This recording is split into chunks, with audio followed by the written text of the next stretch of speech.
Board of Supervisors to order.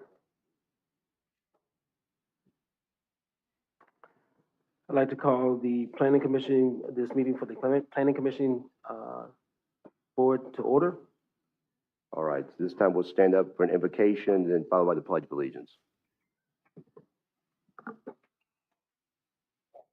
Heavenly Father, thank you for this day. Thank you for this time to get together and have discussion about the county and the future of the county and the business that makes this county work.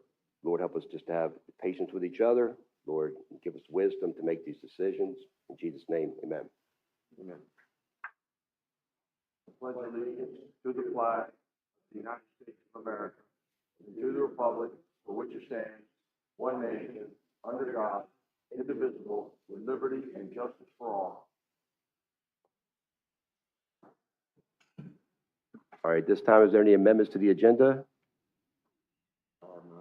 Seeing none. I do know that Ms. Bender is joining us.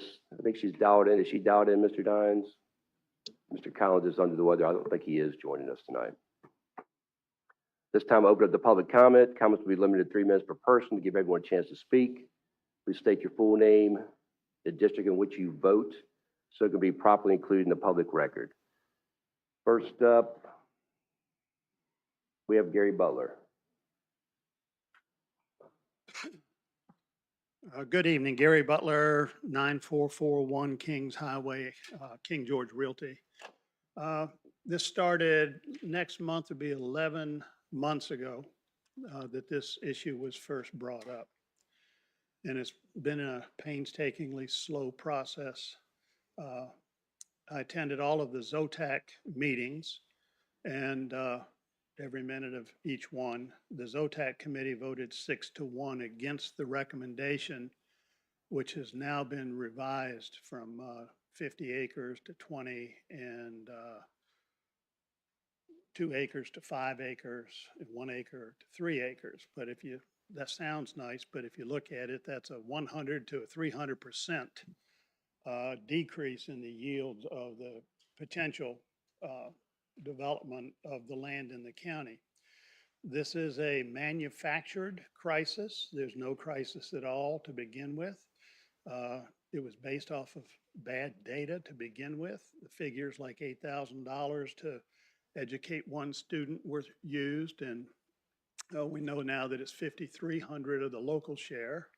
The county staff did a study for the ZOTAC committee on Hop Yard and Presidential Lakes, which are the 2 largest subdivisions in the county.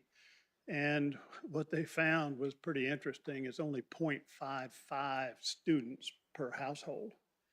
So that means each household not only doesn't have to do $5,300, but half of that in order to pay its way for education. So it'd be pretty easy to do a study how many rooftops there are in King George and how many kids are in county schools, and but that was never presented. But as far as the new housing not paying its way, last month the average house in King George County was $577,000. Anything you do to increase the minimum size requirements is only going to make it completely unaffordable for young people to be able to live in this county. You can't afford $577,000 right now. And we have the lowest growth rate in the Fredericksburg area. And right now we have the highest cost per house, higher than Stafford. Now that's a month by month type thing. It will do some change, but we don't need to change our zoning. All that's going to do is make things worse. It's going to lower the tax base for the county because it's going to devalue land. And you're talking, again, 100% to 300% change in the density of your lots. So I beg you, implore you, common sense, again, it's a manufactured thing. We don't need to change it. Slowest growth rate in the Fredericksburg area. Lowest. Thank you. Pastor Shaw?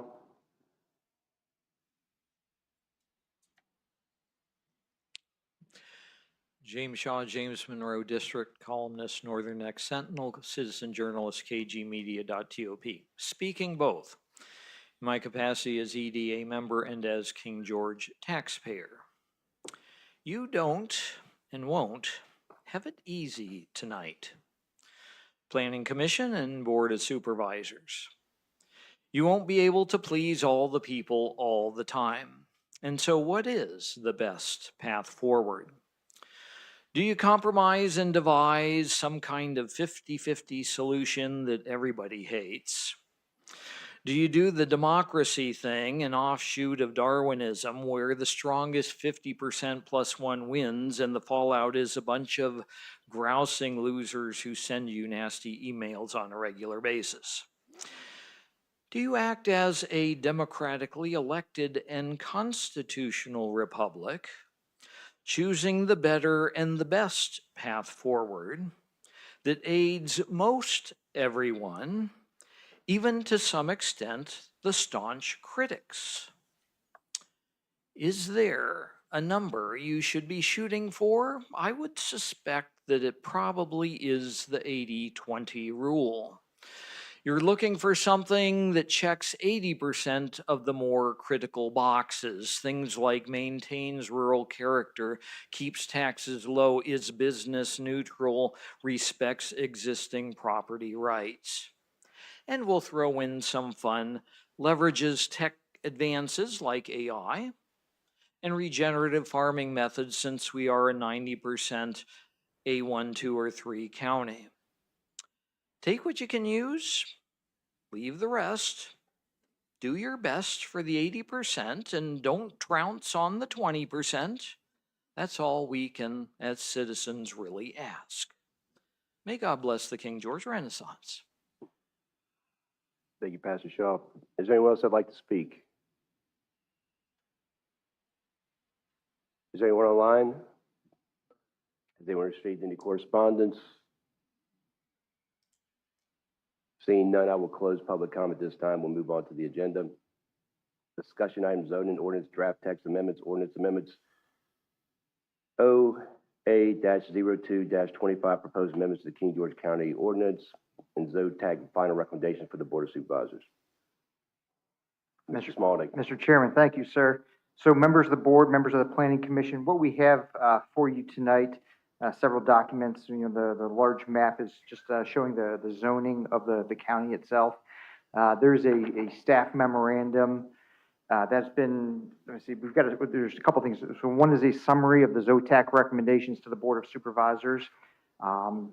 There was a speaker who referenced the timing on this, and I put together a timeline for these text amendments, where it started back at the Board of Supervisors and then the Planning Commission and, you know, the ZOTAC, and kind of how we got to where we're at today. It's been a lot of fruitful discussions. I know a lot of board time, Planning Commission time, and staff's time has been put in on this, so appreciate everybody's efforts. And then also there was Mr. Chairman, you had asked to really look at these zoning designations throughout the county, and we tasked our GIS department to look at the A1 and A2 lots. And you have a breakdown in front of you. So there's 112,766 zoned acres of land in King George County. These numbers are going to be rough. There's 61,654 unbuildable acres of zoned land. This means they're either covered in RPA, steep slopes, or already contain impervious surfaces. And then we went ahead a step further and looked at the A1 and then the A2 with the approximate buildable areas. And then we divided it by the minimum lot size and the proposed minimum lot size to help give both bodies an idea of what may be to come should this build out. Now, looking at these numbers, of course, this would assume that all of the property perks also. So, you know, we're not going to be able to get that far until you start doing soil analysis. But from a desktop review, I think this is what you asked for, Mr. Chairman. I think. And everybody got a copy of this? Do you not? You got a copy of that? You got it? Yeah. All right. So this is the information that we have, and I think the last, my conversations at the board meeting were the Planning Commission at one of their meetings requested a joint meeting. That's how we got here we are today. So the data is in front of you that you requested staff to pull. I have staff here to answer any specific questions, but really, turn the floor over to you, Mr. Chairman, and kind of maybe have an open discussion on thoughts from the Planning Commission and Board of Supervisors. Sounds good to me. See, we put this together, understand that there are some questions on the planning commission's end. I would like to see that going further that, and I would just ask this honestly of you, that when I watched the meetings, I saw a lot of I don't understands in different ways I don't understand. My question is also how many of you have reached out to your supervisor to discuss some things before the meeting? If you're getting into the meeting and you're just reading your agenda for the first time and you're just reading the minutes for the first time, then that's an issue. Like, we have to look at those things. But if you should be always communicating. I can tell you that Brad, who's not here today, he's out on business. I talk to him weekly, at least sometimes bi-weekly, but there's times when he's going to me, what are we doing here? What's our goal here? What are you looking at, Mr. Davis, that I need to know? And so we have a discussion. It doesn't mean that we always vote the same way, though. He voted for Gibson Solar. I voted against it, but we always hash and talk things out as, so he's not sitting somewhere and going, I don't understand why. I don't understand why. I at least would like you guys to have an understanding of, I know this is what the board's thinking and this is how they see it. I see it differently, whatever it is, but it keeps these things, because we have to understand this perspective. And the only reason why I'm saying this is that businesses out there are watching us, how we get along, how we communicate, how we're handling our internal business. And that's the light that we want to shine a better light on for all of us, right? I mean, that we want to come together, that we look like we know what we're doing, look like we're communicating, that we're open for business as far as them coming here. So I just encourage you for that. And if you need more communication from your guys, and let us know too, then we need to, my first thing was not even having a joint meeting. It was saying, why don't you reach out to your two people and you guys sit down and have a one-on-one and at a cafe somewhere and talk things over with and see if you can guys come up to a resolution, how, at least an understanding of it, right? And then they can have an understanding of how you're seeing it and all those things. But Mr. Williams, I'll turn it over to you just for a second, just to ask any of your people if they have anything they want to say, or if you yourself have some direction you want to talk about. Good evening, everyone. So the joint meeting that we're having this evening was actually, it was my ideal, as well as Mr. Salonis. I think you had made the recommendation correct.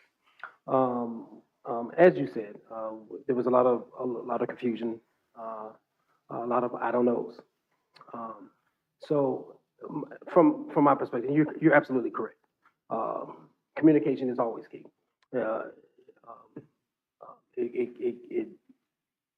It makes sure, it assures that ideas are transmitted and that they are known.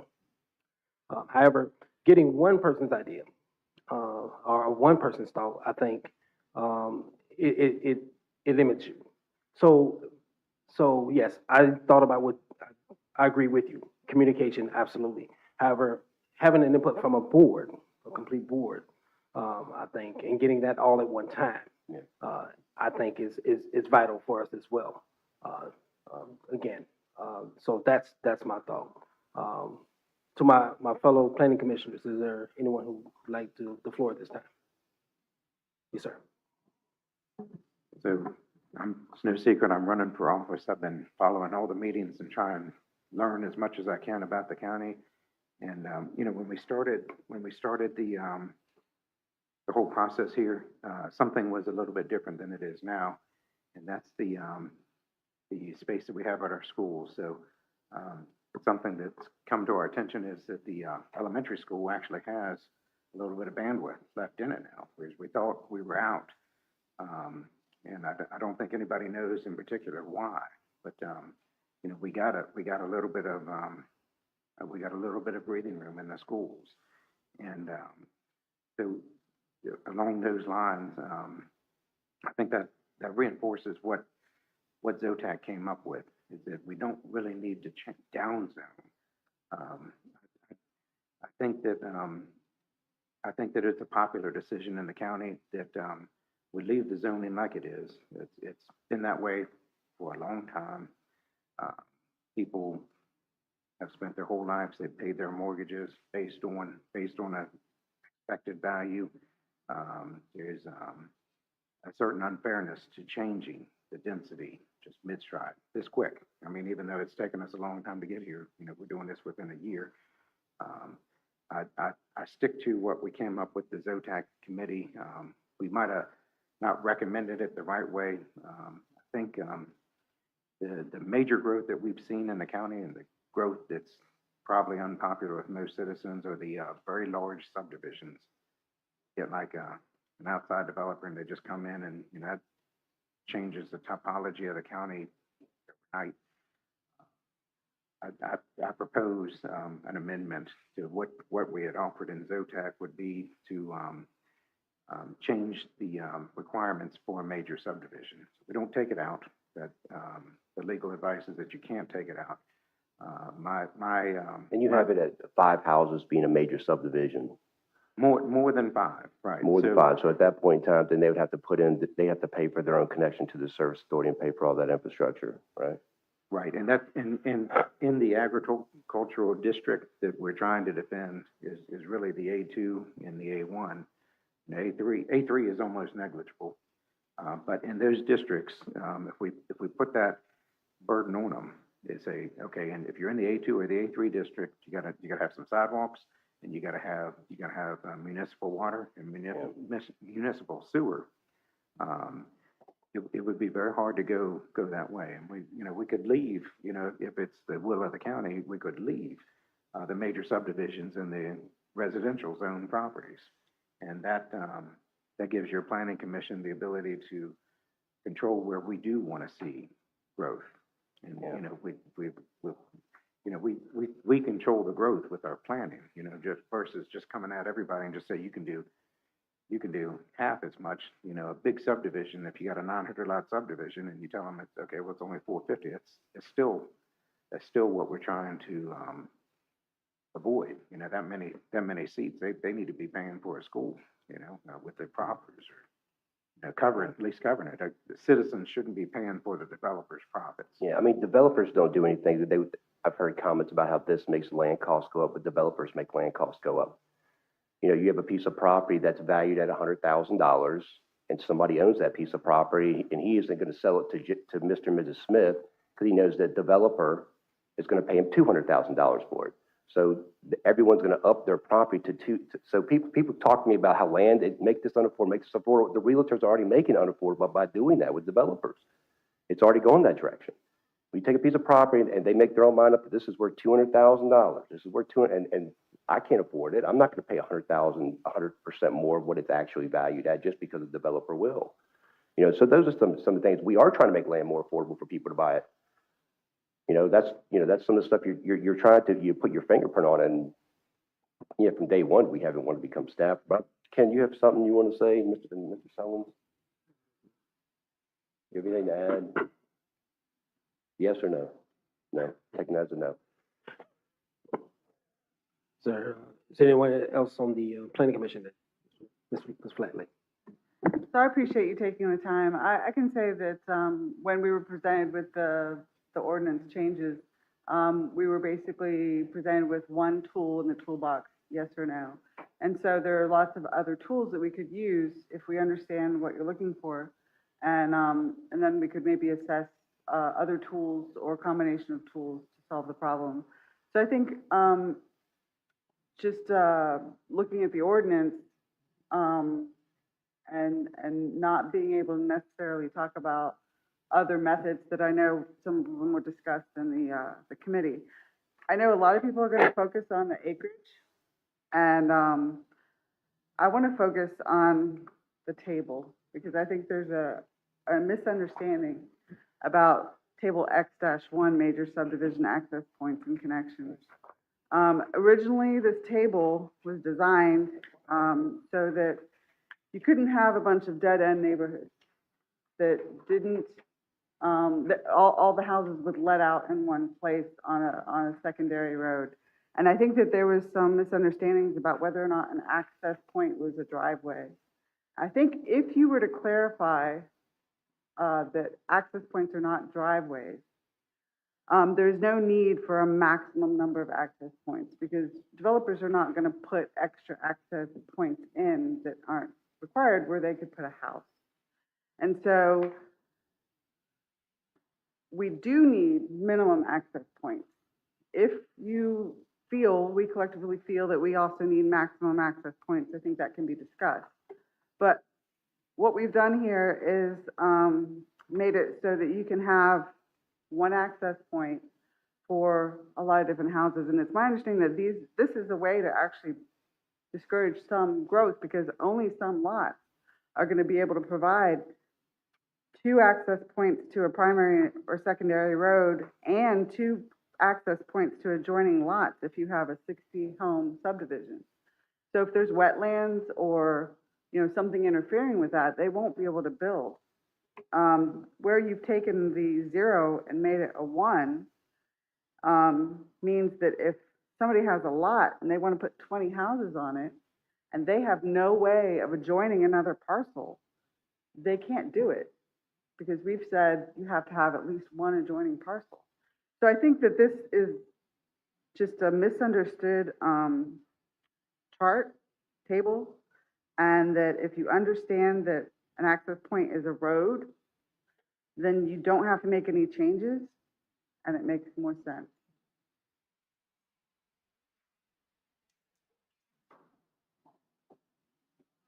I respect Denise. She's very smart on this, and she's got some corporate knowledge on this. You want to add anything?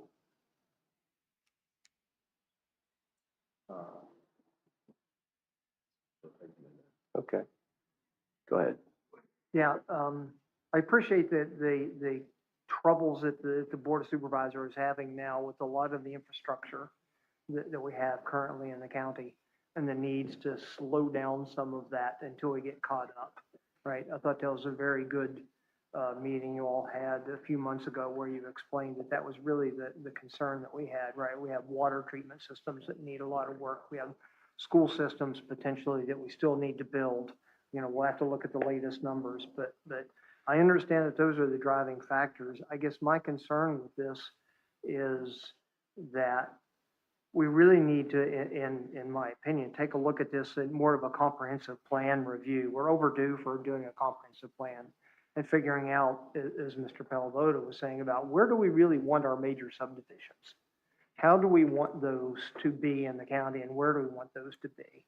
I think if we strengthen up the major subdivision aspect of our ordinances, that's going to take care of the big places like Hop Yard that come in. Even if they only bring half a student per household, if they bring in 400 houses, that's still quite an increase to the county.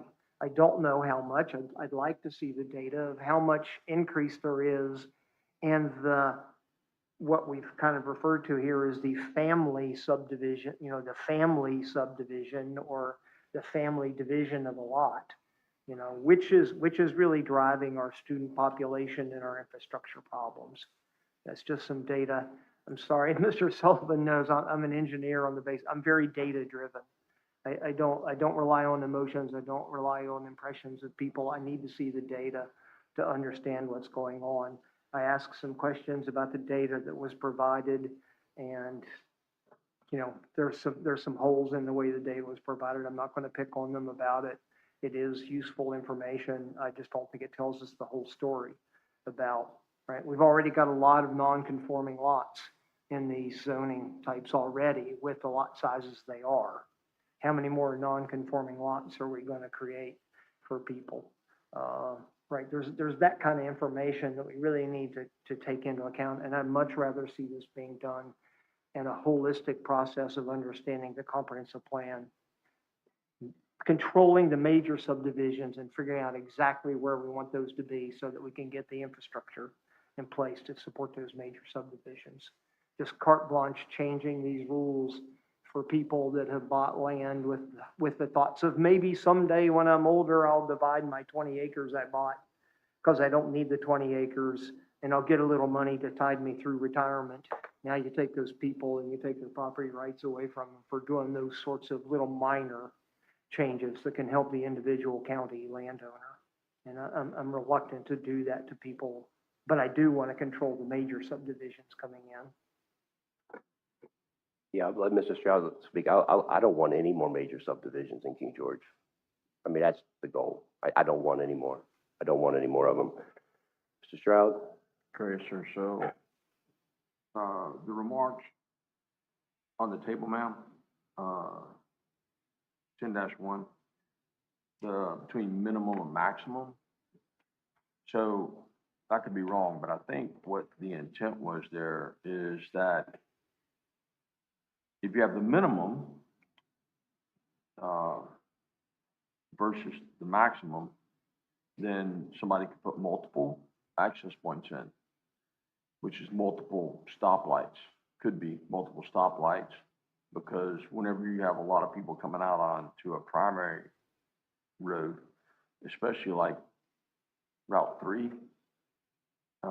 then, and you have complaints. We have some issues right now with, people from Presidential Lakes turning out right here in front of the, school. They have to come out, go down, make a U-turn, and, they want to go west on Route 3. So by making a maximum, when you reduce, in the future, we reduce the opportunities for more stoplights, red lights, and things like that. I think that's what it was. I understand that, and that is a different perspective. I think some of the things that we've talked about is, one of the examples would be Walnut Hill, which was R3 with numerous new development with only one access point coming out onto Owens. And when you take a neighborhood like Claydale, that essentially, even though it does bottleneck into one road, has 3 entrances onto Dahlgren Road, that by having multiple entrances, you don't have all the cars having to come out at one spot. They have more than one outlet to relieve the pressure from the neighborhood. And then as far as the access connection, is as we build more and more, and as much as we may not want to, I understand that, but we cannot say completely no, so we have to control the best way to do it. By having those interconnected parcels, even if a lot isn't built out yet, you require them so that if you have future growth, you're taking the traffic off of the primary and secondary roads and allowing them to reroute that residential traffic back into other residential traffic. Does that make sense? It does, but it doesn't, you know, that creates problems in and of itself, and I don't live in a neighborhood, but I have, and I wouldn't want another neighborhood's traffic coming through my neighborhood. I wouldn't want to increase the traffic in my own neighborhood because now people in a nearby neighborhood are using my neighborhood to get out, to avoid their own neighborhood. So I don't know if increasing that, especially whenever you add the challenges of school buses and buses stopping and stuff like that.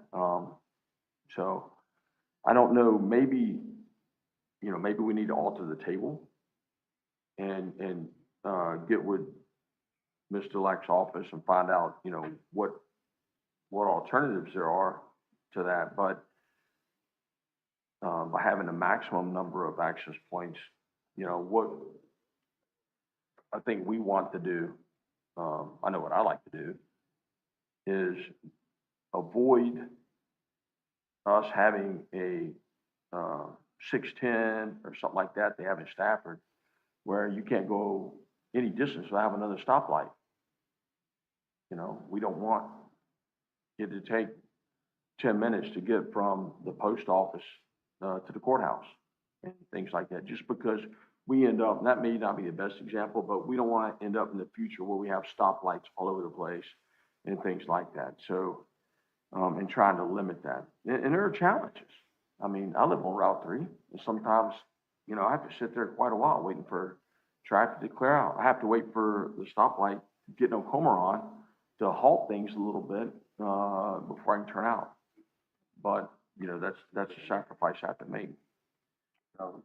Mr. Smarty, real quick, Mr. Smarty has something to add. Thank you, Mr. Chairman. So the table that we're discussing, minimum versus maximum, this is something that staff actually noticed prior to the ZOTAC being formed. This is something we looked at last fall, and what we were seeing is there was a subdivision, Kelly, I want to say it was on Indian Town Road, where they broke it up into 10 different lots, and then there were 10 entrances on Indian Town Road right by a curve.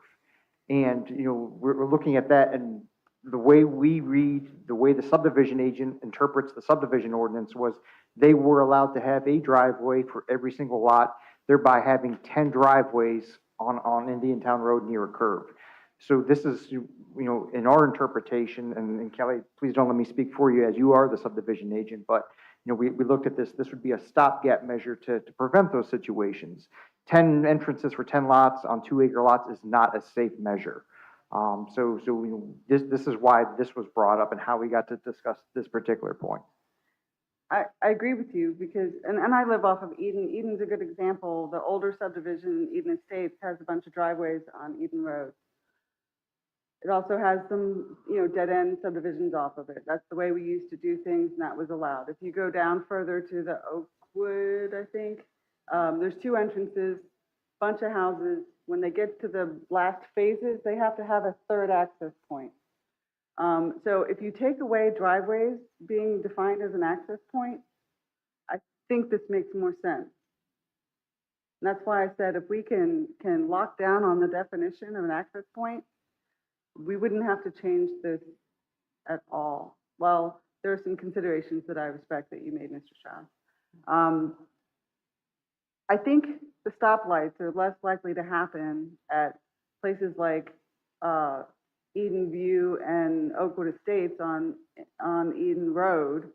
The stoplights are going to happen where Eden Road crosses 301.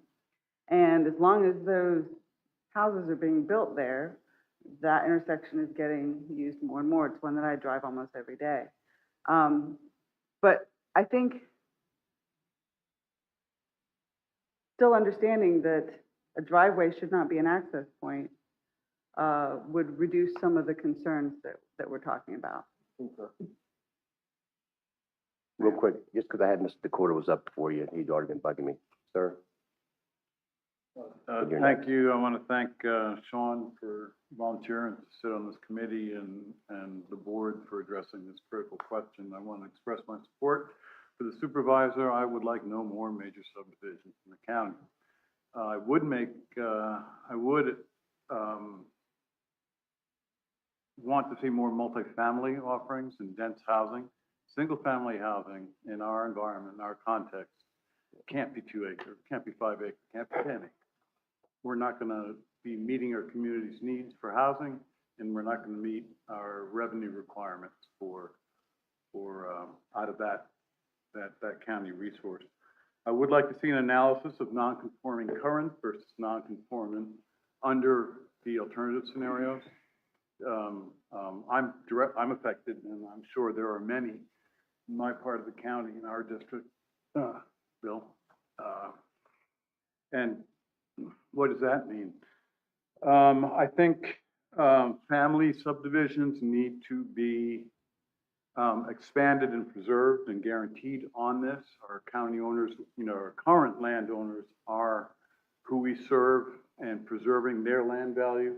I mean, I know people in Shiloh with 17, 20, 30 acres that they don't have an IRA. They do not have a retirement plan other than subdividing their land.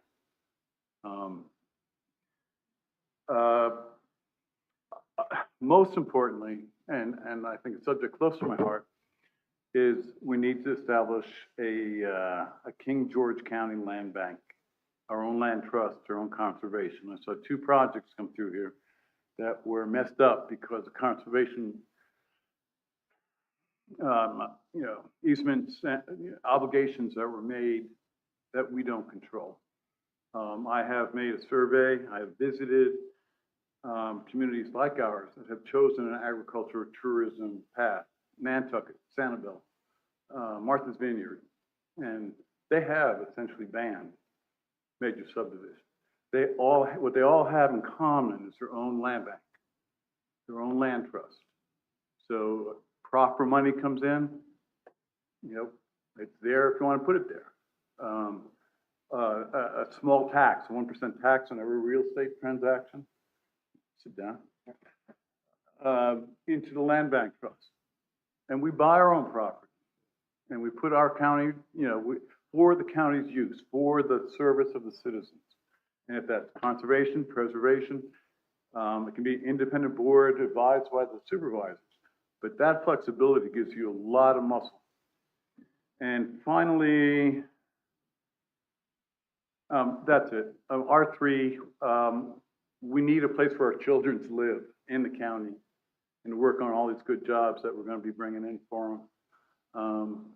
I've got two 20-somethings that, would like to be here. They're both working remotely now, 90% remotely out of DC. There is no housing stock for them here in their price range. At $600K, it's just not accessible to them. So thank you for the opportunity to speak. Thank you, sir. Mr. Kendrick, please. Just a few comments. I certainly appreciate, the supervisors coming here tonight and expressing some things. I hear things, I read things, but that doesn't necessarily mean that I'm getting it correctly or interpreting it correctly. So it's nice that we can have an interchange and get a common understanding. I do think I've heard some things tonight, like, defining an access and all that. And I understand the concern about more traffic lights and stuff, but, if this was easy, we would have already figured it out and done it. I'm not sure a simple change in number of access points gets me there. Personally, when I start thinking about access points, I'm looking at it from a safety standpoint. If you've got 20, 30 houses or more on a single access point, they're all coming out trying to get on the road at the same time. Probability of accidents goes up. And then also I'm concerned about rescue vehicles, fire trucks, ambulances, that kind of thing, being able to get in quickly and get to where they need to go. If we're not careful, a large subdivision winds up increasing the response time. Even if on school buses, it'd be nice if a school bus could come in one entrance, go through the subdivision, come out another one, and not have to backtrack and start making left and right hand turns unnecessarily. I'm only saying that this is a more complicated thing than simple, give me a table and we'll meet the table kind of a thing. But I get your point, and from my standpoint, I should probably consider those kind of things more now that I've heard your all's concerns. But I can only tell you that we on the Planning Commission have been working hard to try to look at as many of these aspects as we can. Doesn't mean we've caught them all, but we're trying. So, and if I could ask one question, in the package that we got tonight, and I only asked because it was all stapled together, just for my understanding, there's a resolution that the 5 supervisors signed November 24th day of November 24, talking about things. I'm looking at the summary of those OTAC recommendations. I don't want to read something in here that's a year old, okay? Are you supporting what ZOTAC is saying, or am I looking at just simply the tables that you guys have recommended? I think on the whole, we support the packages that brought before us. Okay, then that brings up for me some things that I'd like to talk about. Future land use maps. I'm a little concerned about putting into comprehensive. Yeah, well, we didn't support all the recommendations yet. Okay. The majority of the package, yeah. So future land use maps, I'm concerned it starts implying that they're open for, certain things are open for rezoning. I mean, I've always been a supporter of leaving things currently as they're zoned so that when an application comes before the Planning Commission, they are not only asking to do a subdivision, they're asking for a rezoning. That gives the Planning Commission a lot of power and a lot of leeway in granting that zoning change if we don't like some aspect of it. That gives us the opportunity to look at how big it is, how it's laid out, how many access points do we think it needs, those kind of things for both safety and for congestion of traffic, as well as unnecessary, traffic lights, stop signs, that kind of thing. But it gives us a lot of flexibility. So when you start talking about having a future land use plan, it makes me a little nervous. I think it gives up some of our leverage. There was a comment in ZOTAC that talked about just taking major subdivisions out of agricultural zones altogether. Again, there's where we get our leverage, because they have to ask us for a zoning change. And, those kind of things. So, I mean, as we work through this in the future months, based on what you just said, I'm going to assume that maybe not everything in here is solid, what you guys are asking, but we'll need to communicate with you on which pieces you're strong on and which pieces you're not, because there's a lot of recommendations here from ZOTAC. Good. And we'd like to, Mr. Stewart? Thank you, Mr. Chairman. I just wanted to address a couple of the things so that everybody knows what the legal boundaries are. To Mr. DeCourt's point, the family subdivisions are protected. There's no action being taken that would in any way injure anybody's ability to give lots to their children. There are specific requirements around that you have to own it for a certain amount of time, you have to give it to that child, and they have to hold it for a certain amount of time, but it is in no way being injured. The issue about the access definition, and I would only point this out to you all, that would, if you went in and started changing the definition, you've got to change it for everything in the ordinance. And so that is why I think staff didn't address it that way.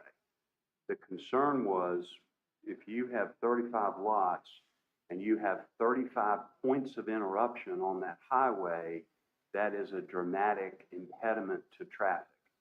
And as I recall, we have found quite a few problems with the ordinance that was adopted. I guess that would have been at the end of 2023. I'm trying to keep my years straight. And we are coming back with a major overhaul of it, but you all wanted to make some quick fixes to address a few things before that whole major overhaul was undertaken, because it's going to take a little while. So that's why I think you all brought these issues up about a year ago. One other comment to Mr. Palavota. I need to do a little bit of research on that issue. So the Supreme Court has opined that you can't, if you've got a minimum lot size, you can do that. County can do that, and they can say the minimum lot size in whatever district is what it is. But you cannot then put stricter conditions once you get past 5 lots or towards a major subdivision. And so if you were, because if you have a minimum lot size, you have to let them cut it up into that. And there's case law. I brought that to the board a couple meetings ago, I guess. If you are to put heightened restrictions in the same way, it could be effectively doing the same thing by an end run. And if that's what y'all want to do, then that's what you do, and I'll figure out the legal attack. But I think it could be problematic. The only clean way to do it under the law of Virginia is to say the minimum lot size is, and that's whatever you all decide it is. I just wanted to make sure you all had the sort of legal parameters as you have your discussion.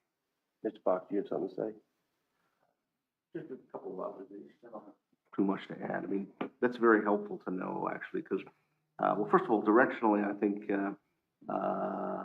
I would support some, in a sense, proactive approach to this rather than waiting till we're staring down the barrel of a big subdivision somewhere that we all don't really want there. So I don't have any issue with that. I'd lean that way. I also think that changing acreage sizes, that's going to be a big flashpoint for a lot of people. I think that is an emotional flashpoint, I think, for a lot of landowners. It should be something more towards a last resort if it had to be that way. I was leaning toward essentially what I think I'm hearing from others on the planning commission is that, you know, put people in a position where they have to come for a zoning change. That's the ultimate, you know, leverage. That's the gatekeeping leverage that we would probably want for major subdivisions. But if I understand that it's difficult to simply say we're going to remove major subdivisions from A1, 2, 3, that would have been the cleanest, sort of most elegant way to go about it, in my view. But if that's going to be an impediment, then you think about, well, what's left to us? What are the other tools in the toolbox? If you can't do that, and you're hopefully a little bit hesitant to go about significant acreage changes and things like that, well, then it comes down to essentially fees. It comes down to, for new build coming in or new subdivisions that want to come in, you have to ensure that they're covering all of the costs that the county could potentially incur as a result of their coming in, to a point where maybe it's a disincentive for them coming in at all. So, you know, the old saying, if you want less of something, make it more expensive. You're going to get less of it. So it's a little disappointing if we can't simply take it out of A1, 2, 3, but, you know, think about what we can do in terms of just the cost of entry to a point where, you know, it's perhaps either you're going to get the world's best major subdivision, or people are just going to not want to do it yet. Okay. The other thing I would just, you know, I read somewhere in here about the purchase development rights, the PDRs. That's I know that's a difficult thing to, you know, to make effective on a wide scale in a quick matter of time. It's the kind of thing that slowly over time it can make a difference, because you need the money to do it, essentially, right?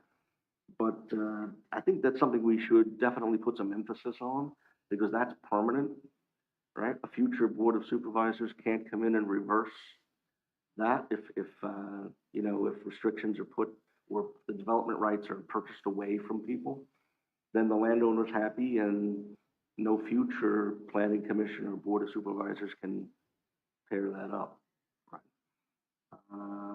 And then basically, whatever we do, I hope that there'll be a review of how it might affect the assessment value of land, which we don't want to sort of inadvertently do something that essentially lowers assessments, and now suddenly we've got less tax revenue coming in that we didn't anticipate.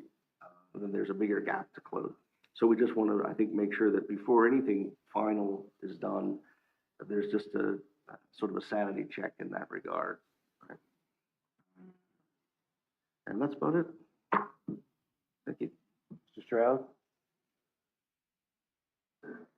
Yeah, I don't know. I have a few comments. One, like the less tax revenue. Personally, I want less tax revenue from residences, from people paying for their property taxes. I would like for that to stay low or be low. I want businesses and industry paying those taxes. So I want less of that. However, a comment was made about, you know, like reducing the cost to live here from purchasing land or houses and such. There's lots of places in the world I'd like to live, and I can't afford to live there. And I doubt that those, and even in the United States, and I don't think that they're spending their time tonight, next week, or next month trying to figure out how they're going to make it affordable for me to live there. And I don't say that to be mean. It's just that's the way life is. I'm not interested in lowering the price to live in King George from a cost of living aspect. If it costs more to live here, that alone is going to reduce the growth of the county. And again, for the family subdivisions, nothing that we've talked about restricts the family subdivisions and people, if they have 20 acres, and them allowing their kids or making room for them to live there. So, Mr. Chair, the next steps as far as moving forward from this, and you know, both chairs to get some more tonight. You know, what are your guys' plans with that? Mr. Sullins? Thank you, sir. Yeah, I just want to address some of the comments we've heard over the course of the night and, I guess, get it on record, so that people understand both sides of things. I think it was you, Mr. Nicely, talked about the schools and now it sounds like we have a little bit more capacity. I'm glad that you recognize that, you know, bringing in more houses, that's going to eat up that capacity very quickly. It's probably not as much capacity as you think. I got to go to the candidate forum last night and hear some good discussion from various candidates.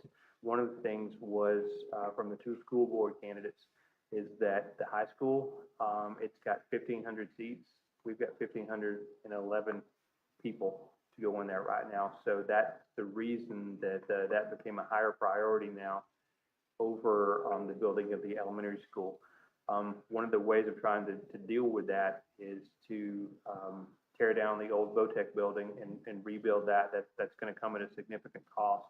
But in doing that, it's going to free up more seats actually inside the school for academic studies as opposed to VOTEC studies. However, the numbers have gone down, and I can't speak directly to them, but they haven't gone down much among our elementary schools and our middle school. And they were right up near capacity before. So it's not like suddenly we've had a windfall of empty seats. So just want to be careful about that. It was 80 less kids on it signed up for kindergarten this year. Yeah. It went into Yeah, 80 less than what they had predicted. yeah, I'll let Mr. Shirley.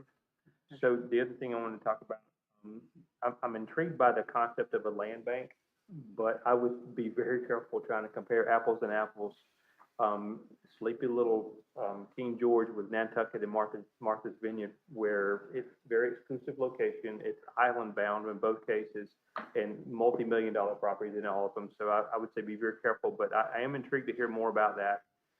And then, Ms. Flatley, you were talking about I agree with the concept of disrupting the traffic with more driveways attaching the road.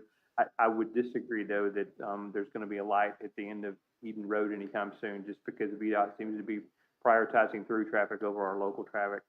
And then finally, the last piece that I want to comment on was the high-density housing. So in theory, that might be a great way to, you know, make it a little bit more affordable for some of the young people to settle here. But in reality, the last proposal that came before us, it hadn't officially come before us, but the last person who reached out to us, he's talking about building 2-bedroom luxury townhomes, you know, in the $400,000 price range. I'm sorry, the kids aren't going to pay for that. They can't in most cases. So if we want high density housing, I mean, there's a sweet spot. We don't want, you know, really low end housing that, you know, is basically going to be a draw in the county in terms of other entitlements and stuff. But at the same time, we can't have something that's so high end that the kids can't afford it. There's a sweet spot in there that I'm not smart enough to, or at least I'm not educated enough on that topic to be able to address. But I bet you probably can. I'm pointing at you, big guy. I do have some ideas on that. I think that to fix the affordability, we need good jobs here. You know, it's interesting that our county is, I believe before the naval station set up here, I believe we were the most rural in Virginia. I heard that always when I was a kid, and I believe that. A job title back in the old days, I found a program in an old house. A job title was a computer before they existed. That was a job. And it's interesting that the data centers have come to Virginia, and it's a blessing to our community. But to solve our affordability, we need these high-paying jobs that come along with that. We should support high-paying jobs in our area and embrace our roots. You know, largest research and development on the entire East Coast is located in our county, and we're agricultural. I love what we got here. I would like to speak to Mr. Stewart. We already restrict major subdivisions. They have a different set of standards. So if we're adding to that I don't think that we're picking up any new fights. I mean, maybe we're doing it wrong, but I don't think we're adding anything to an existing fight that might already be lingering. That's the way we do it. That's the way we've done it for a long time. And Mr. Chairman, I would only suggest that if you do it from the first lot, it's fine. But my only concern would be if you say you don't have to do anything for the first 5, but then after 5, you got to have all these special things, that might run into trouble. And Ms. Palvo, just so because you're as smart as most lawyers, look at 279 Virginia 500, Supreme Court of Virginia, County of Chesterfield versus Tetra Associates LLC. It was a 2010 case, and it gives a lot of good information on this. I think if you want to do those requirements from lot 1 right on up, there wouldn't be any question. And I'm not saying it's not legal. It's legal until somebody challenges it and wins in court, right? But I just try to give you all the best legal advice I can give with this stuff. That's all. I appreciate that. How did that change the definition of major subdivision? Right. So if I can finish my comment. No. We're already doing that. And I understand what you're saying, and I want to read that, and that's probably good information to put in this comprehensive plan we're getting ready to renew. And as Mr. Kendrick was speaking, you know, my eyesight is terrible, but I can see over there on that wall, there's 3 words, "We the People," the Declaration of Independence written by Thomas Jefferson. They picked him out of their little pack of people that were going to write that because he was the most articulate with the pen. And life, liberty, and the pursuit of happiness is what he wrote down. But the inspiration for that, there was another word there. It was property, and it was just a shorthand, a matter of elegance. You know, this is what our founding fathers thought was important. And the essence, the pursuit of happiness, implies that you have your own little kingdom right here in King George County. And if we based everything that we've done, even since I was a kid here, is based on a certain truth to our zoning ordinance, and then we're going to change that. I find that terribly unfair. So I hope that we can find a way of doing it without the downzoning. I think my solution is more articulate. I don't know if we can do it in a way that will keep us out of hot water, but if you just go from 2 to 4 acres or 5 acres or whatever you're going, it would not have prevented hop yard. They either would have bought twice as much land and still had the 800 and some houses, or they would have only done 400. Neither one of those actually speaks to the problem. The downzoning really is not going to change it's what the developers are willing to do. It just means that they'll buy twice as many farms to do it, or you know, they'll section it out more. If we can prevent those, you know, our growth in the county is not from these little onesie twosies, you know, cutting property in half and, you know, selling to your neighbor. Or, I don't know who spoke to the nonconformity of it, but you know, if you take somebody that had 2 acres that had their house built and they want to do a boundary line adjustment with their neighbor to fix a driveway. I think Mr. Stroud, you're in a similar circumstance to this. You know, you make that non-conforming, you're not going to do a boundary line adjustment. You're non-conforming at that point. It just takes away what you can do with your property without, you know, that didn't affect the density at all. Just Mr. one Chairman, minute is- I think Ms. Vladimir was looking for the floor. So I know, I appreciate some of the explanations about this table, and maybe I'm beating a dead horse, but it's my understanding that 10 new driveways would be a major subdivision and should have been served by interior roads. So I think the thing I want to point out about this table is that if you have 101 plus homes and you have a maximum access point of 3, nothing prevents a developer from putting in 1 access point. And so we really need to look at this a little bit better and understand it, and make sure that it suits us.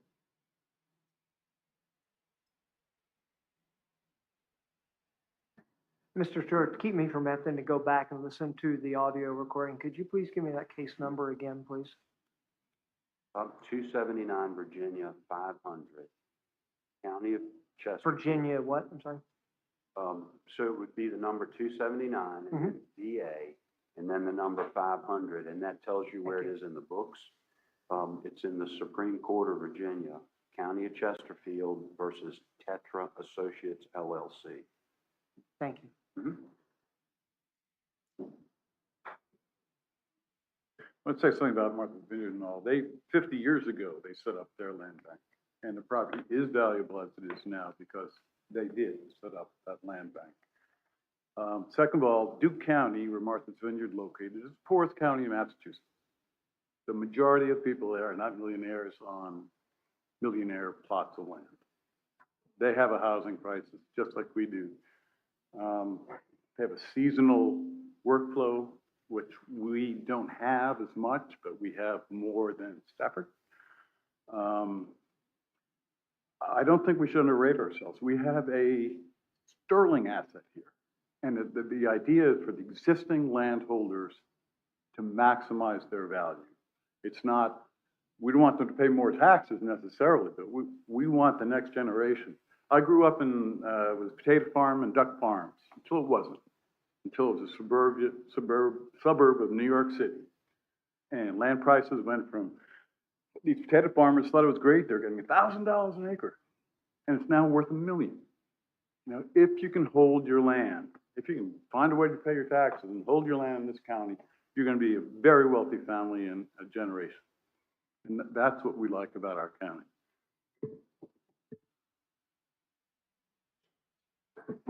That describes a county that I may not want to stay in because, you know, what people want is a rural environment.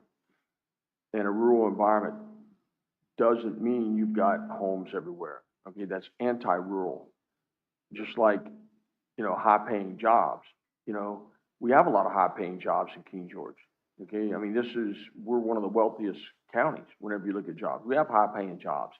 But I can tell you, you know, I really don't want to pay the guys I have hauling hay what a software engineer makes.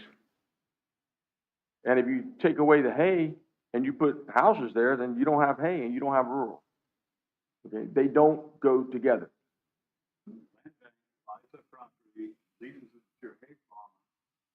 Farms it and taking a Page County ground rent like he does today.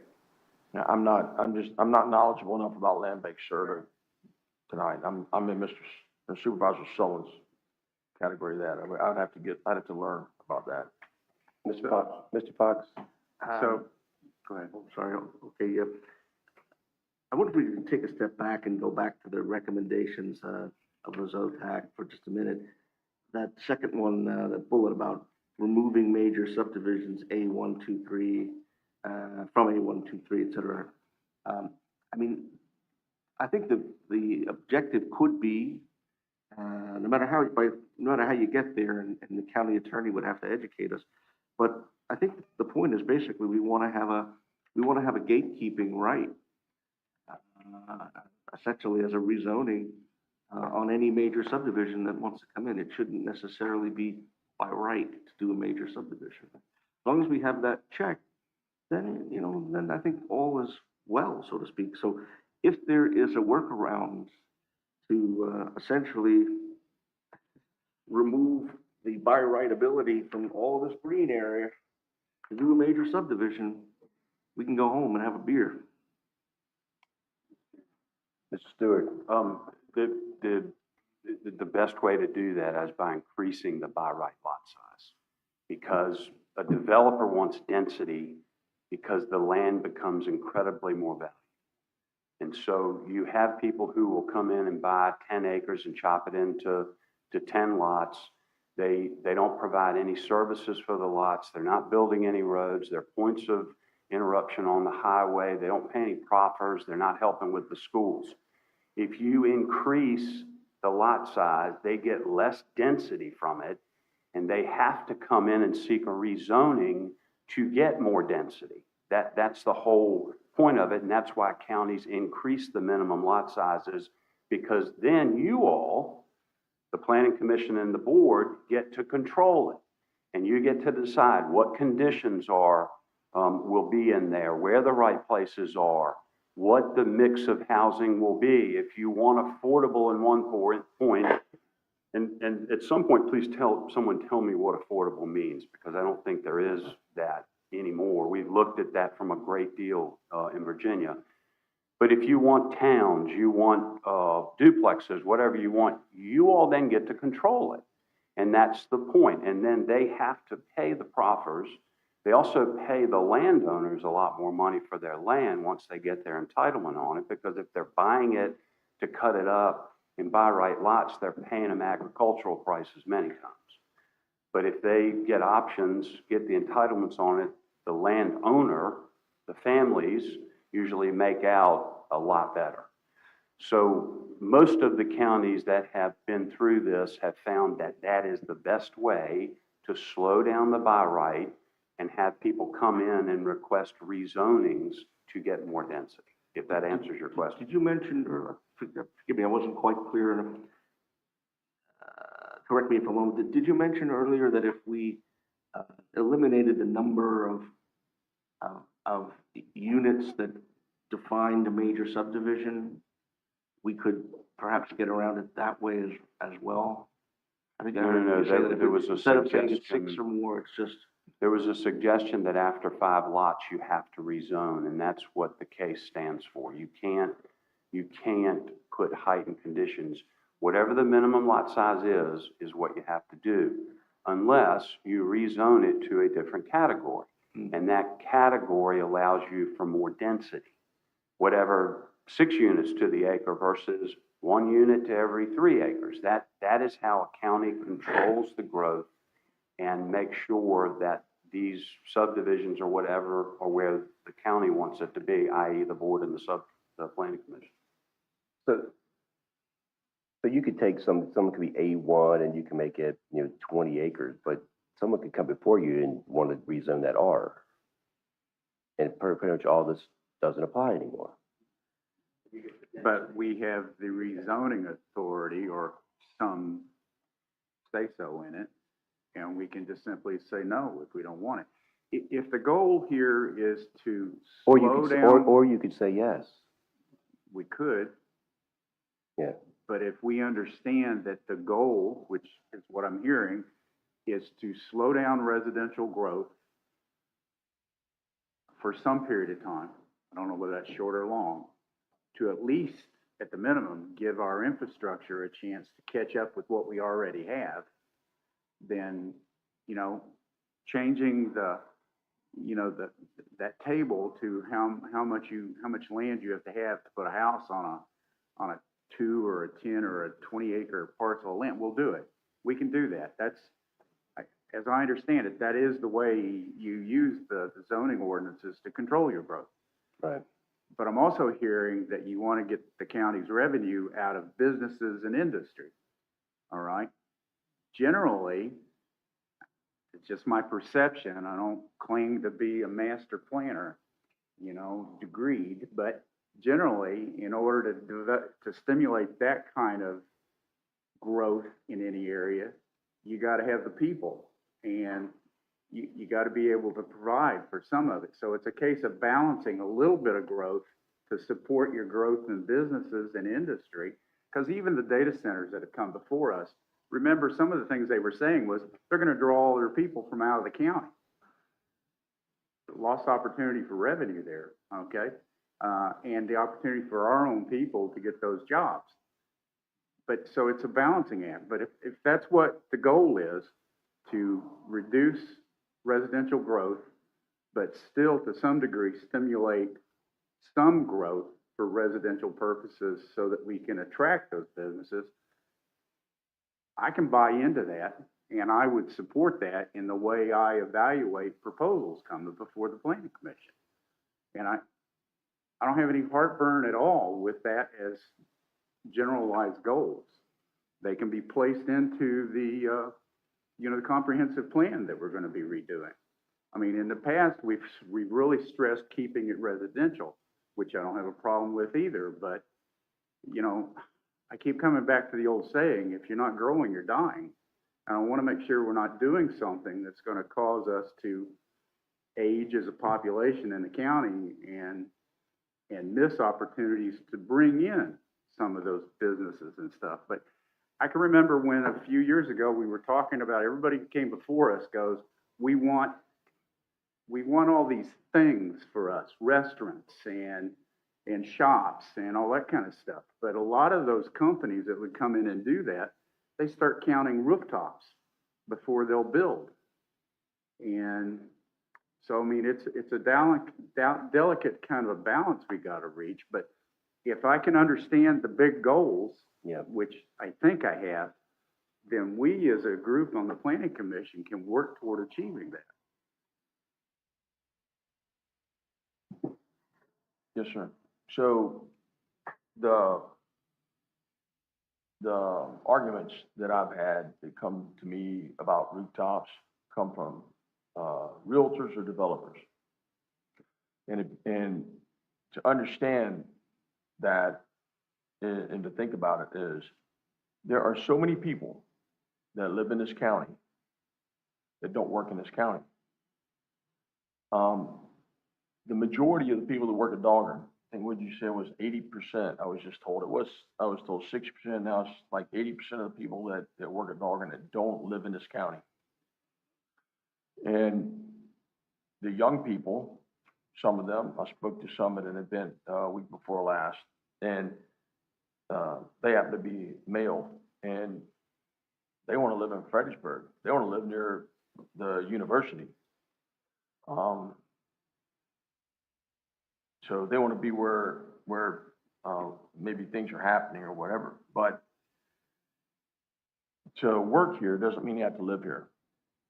People that work in DC live here. Their jobs are in DC. They may not still be there after COVID, but now they're starting to go back. People that work in Stafford live here. People that may live in Maryland live here. I mean, you look at the traffic going from Maryland into going west in the morning time, they go down Route 3. They don't necessarily live where they want to work. People don't want to live in a metropolis. They want to live in a rural area. They want to get away from this city. So they come to live here and they work there. Whenever we want to bring the business here, I don't want to bring the businesses that have, I want to bring the ones that bring the money without the people. That's what data centers do. So we have the money. Now, we have the money without the people, without the traffic, because if you get the people, then you have to have the ambulances, the fire department, police, you have to have the schools and all that other stuff that we have to pay for, which kind of dilutes the revenue and defeats the purpose. So we don't need the rooftops to bring those businesses. Whenever you talk about some of those businesses, because I've looked at that myself. I've looked at having some of those businesses and the studies that go into that, and where they're basing that upon, and I think they're not correct in the way they do that, and I'm not going to tell them their business, but I've looked at it, and so they want that density because if you're a restaurant, you say, okay, I need this density to generate this much business to get my money back. They're for profit. So what we're looking at is stopping that need for people to go into Fredericksburg and Stafford. So if you want to go to the movies, if you want to go to Chuck E. Cheese, if you want to do that stuff now, where do you go? They go to Fredericksburg. If they live in Caroline. east of here, or Carolina, they live out in Westmoreland or Montrose, and they would go to Chuck E. Cheese, they go through here.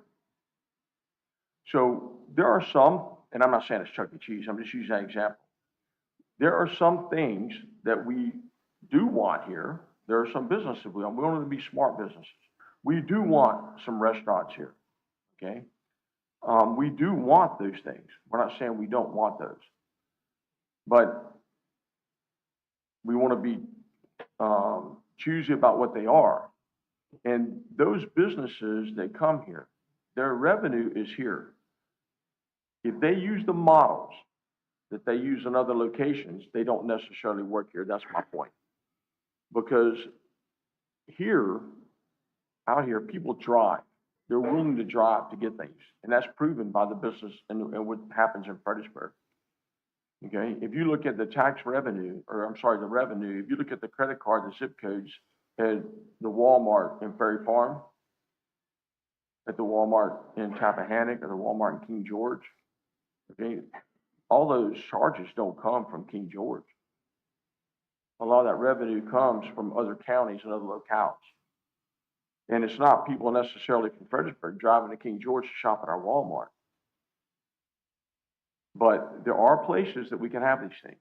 There are a really great area that's already zoned commercial right there by Hop Yard.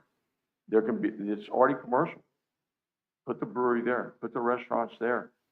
Stop people from having to drive to Fredericksburg. They stop right there to do that. People from Hop Yard don't have to drive to Fredericksburg to East State, for example, because it's right there. So those things are available. And I believe that there's enough people here that would drive that.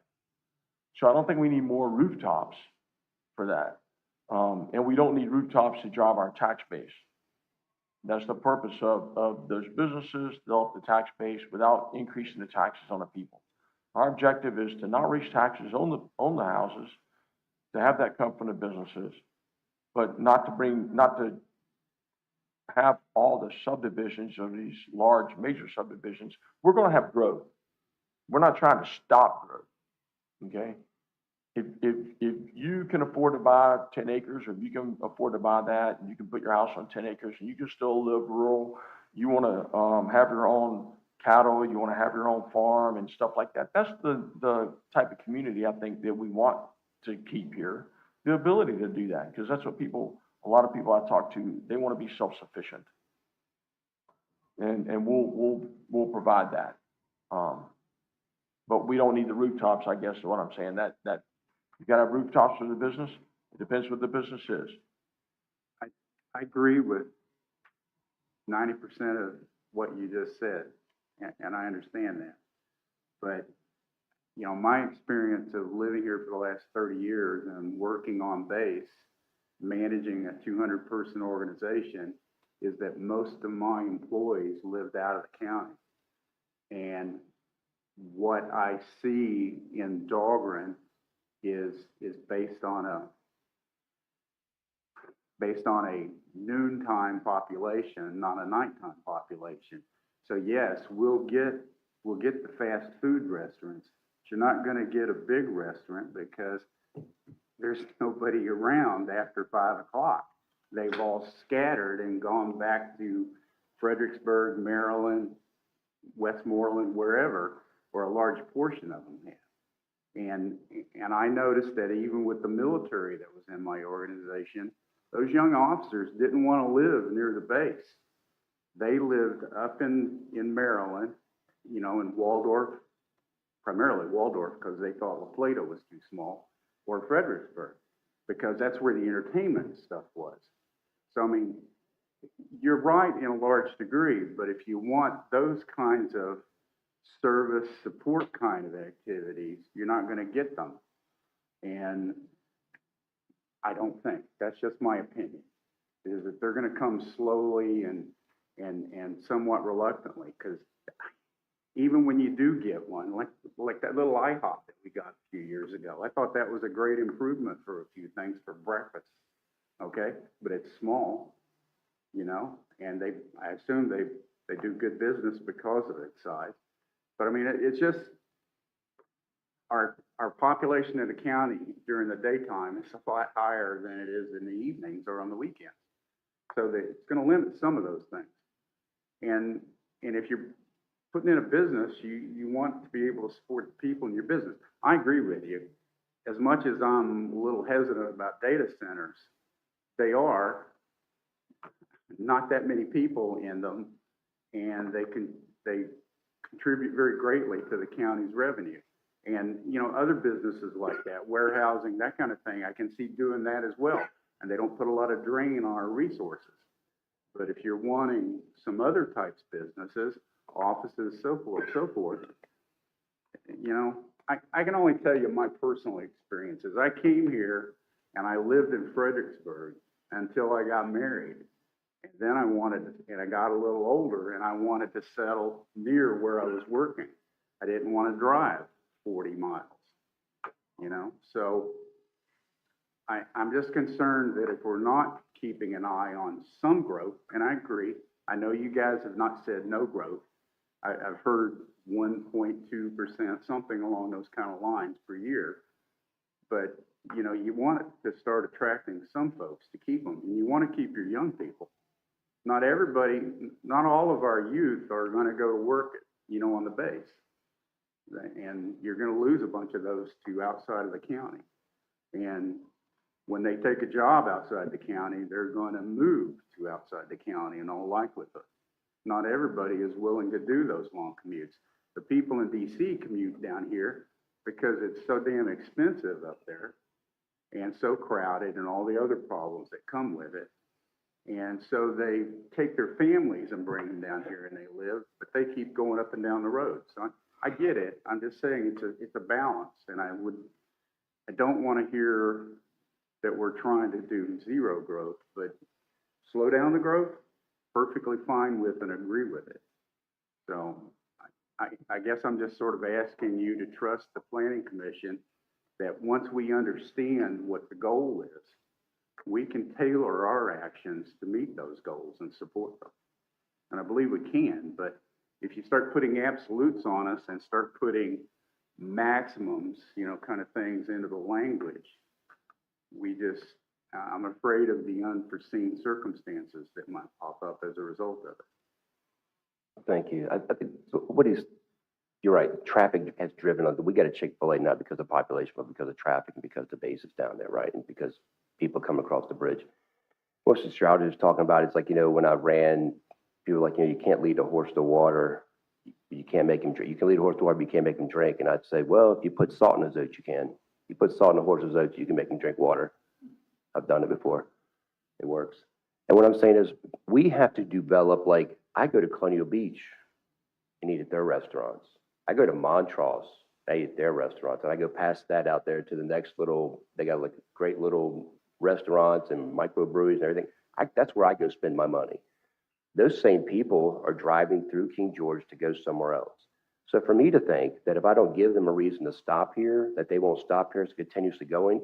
And what we need to talk about, what we've been discussing is sooner or later, we have to develop a downtown King George area, right? Whether that is purchasing a large piece of property and building having a U-shaped thing with cobblestones and a big fountain in the middle. We have Christmas celebrations every year. I go to Montrose for their Christmas celebrations. I go down there for their fall festival parades because they have core values are more in line with mine than when I've lived in downtown Fredericksburg than being up there. My children can run around. I'm not looking at my daughter every 10 seconds, see where is she at. They can. It's a family rural atmosphere. You know, what if we created the largest flea market within 200 miles of here, where we have, you know, wine tasting events and brewery events, and we have, you know, the large flea market where people, you think that's rural America. People drive here for that. I used to drive all the way to Hillsville, Virginia to go to the world's largest flea market on the East Coast. Did it my whole life when I was a little kid growing up. Why? Because they had something to offer. Doswell. We just got to start thinking outside the box besides residential houses making this thing happen. You go to Doswell. Do you ever been to the rodeo in Doswell? I've been a whole bunch of times. $20 I can get in. My kid costs $10 to get in. That's good. About $30. Me and my daughter can go watch the rodeo, and she's going crazy the whole time. And there's a couple vendors up, and people that and I'm there going, hey, where are you from? Hey, where are you from? Oh, they're not from Doswell. They're from all over the place. They're from Richmond. They're from all over the place, and they're coming here because there's something to offer them. What if we built an amphitheater here, like they have in Charlottesville, Virginia, on the mall, and we actually have major talent that people listen to every day can come here and play? We got to remember our location is between DC and Richmond, 301, 95. We are the perfect place to come and visit. We are a tourist trap waiting to happen, and all we've been talking about for 10, 15 years is more rooftops. We are a tourist trap waiting to happen. That's where we need to get to. What can we do to get people to come here, enjoy King George, where people can open up bed and breakfast, and people can do this? But man, this is a cool little town. I know that because I own Galleys Cafe, and I have people who have driven an hour and a half just to come to the cafe because they saw something online and go, man, we just had to come check it out. You guys look really friendly here. But there's nothing else happening. So what can we do to salt the oats? That's the direction that we need to start talking about. We need to get out of this thing that rooftops are going to solve the problems, because rooftops cause more problems. They always will. If I have 2 people living in my house, when it's me and my wife, you put 4 kids in the house, there are more problems because there's more attitudes, more personalities, and more opinions. Am I right? So more people don't make it easy. They make it more difficult a lot of times. We want to protect this way of life. Let's start looking at it holistically from a perspective of what can we do to make King George County an attractive place to go. Man, I want to go get a hotel. Man, the hotels are booked up in King George this weekend because they got a concert going on down there for Kenny Chesney or something at the new amphitheater they have down there. What about we start tearing down some old buildings like this old high school thing we got over here by the elementary school by the pit? That's a beautiful piece of property in downtown King George where we could have a field house there like they have in Route 2 up here, where people come from Colonial Beach and Westmoreland and Maryland, and they'll come over here to use the things that we have and spend their money. That's the type of stuff we need to start looking at. That doesn't need more rooftops to make those things happen. But we're gonna have to buy some land. We're gonna have to do some things. What you're talking about, we got Lake Cowdon for that exact reason. 52-acre pond, stacked full of fish. People have no idea when they find out how many fish are in that pond. And you start putting up little cabins there for people to come. People are going to come. You put a microbrewery up on top of the hill, forget about it. People are like, man, I'm going there. I drive to Charlottesville to do that stuff now. I drive out past Charlottesville, out near where Wintergreen is, and out there, and it's like you got to drive 10 miles to get to one. It's just all it is, mountain to country. But all of a sudden, you pop up on one little spot, and there's 300 cars in the parking lot. They don't live there, but someone gave them a reason to drive 2 hours away to come see them. And that's the stuff we need to start looking about doing. And if everything gets eaten up, and then as we grow, people may reach over one day and go, you know what? They may take the pause button off. But none of us have talked today about water and about the fact that water is a scarcity and that our aquifers are low and that sooner or later people are going to be dropping straws into our Rappahannock River, which is number 6 on the endangered list. And who's going to pay for all that infrastructure? And who's going to pay for that water treatment plant? And who's going to do all those things? And that's the type of stuff we have to be looking at, because water is gold right now. I'm telling you, on the government level, they're talking about it. You ain't hearing about it. They're talking about it like it's gold. And we got some decisions to make. But I'd like to see us be that little country town that people want to come visit. But that's where we come in together, because what I do know is there's some really smart people on this planning commission. Denise, she always has some good, tough questions. I'm like, man, I watched the meeting, but man, I ain't thinking about that. She's ahead of me on that one. But she thinks about stuff. Mr. Kendrick, you're the same way. I listen to Mr. Fox, I listen to you guys talk, but these are the things that we need to start looking at is what can we do to make King George an attractive place that people want to come here and stay. And then that will bring more business. I guarantee you throw up an amphitheater and you'll find some businesses planted around it. I guarantee you, we put up a little downtown area with a steakhouse in it, give kids places, apartments to live above those things, you know, with a big fountain that'll pay for people to hang out and go every single day on Friday. If they have a place to go on Friday and Saturday night, they're not driving to Fredericksburg, right? And that's just, that's my, before I know you want to speak, Mr. Williams, I forgot about Kathy this entire meeting because she's not here. Kathy, are you still there? Yes, thank you, Bill. Sorry, I forgot about you. It's hard to interrupt when you're online. One of the things I want to mention, I agree with you, Bill, and I've been saying this for years. King George is a very special place. It's between 2 rivers. Not many counties are between 2 rivers. And we need to back that. And I've always promoted the sports and agritourism, and heard from a lot of folks, especially in the Shiloh area, that would love to us. There's a big horse culture going back over 100 years in King George, and we need to maybe have some places that you could have agricultural fairs, or places that people can maybe go and ride a horse, that more like LaGrange Farm. But we need to bank on that. But one other thing I wanted to throw out is, one thing in Orange County they did is they got the whole community involved with a referendum to decide where they were going to let certain growth happen. And I've brought this up in the past, and it hasn't been receptive to past boards.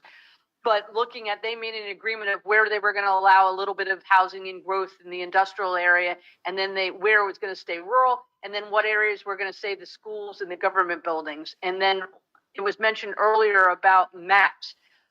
On the state level, a lot of things, I've talked to a lot of other localities, and they have maps to show where the historic resources is, the water and sewer infrastructure, all those things. So I do think that comp plan is very important. We need to update it. We need to get the feedback from our community all over what they really want King George, but to craft that vision and update everything, because times have changed and we have a unique place that we need to ensure stays the way it is and allows all the things that people in King George want.